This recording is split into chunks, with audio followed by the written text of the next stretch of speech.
Hello mga sir, meron na naman tayong bagong item dito. Ito yung ating keychain pang Yamaha NMAX Aerox. Ito yung na-order natin sa Shopee. Lalagay ko na lang sa description yung link o kaya sa comment section. Ito maganda to, may mga number dito. So, yung slot niya, meron siyang lagayan. So, buksan natin. 9 to 0. Yan, madami yan. 1, 2, 3, 4, 5, 6. Yung lalagyan.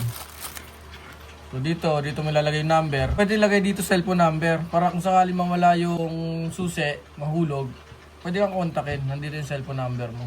May kasama siyang flat screw na maliit, keychain niya. Ayan o. Ayan, kita ba? Naka flat screw. Ayan.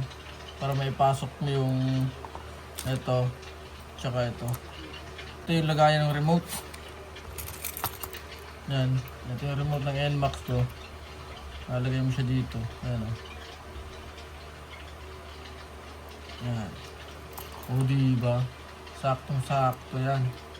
Tapos meron din siyang kasamang ito. Ganito. Kung gusto nyo mag-order, click nyo yung link sa baba.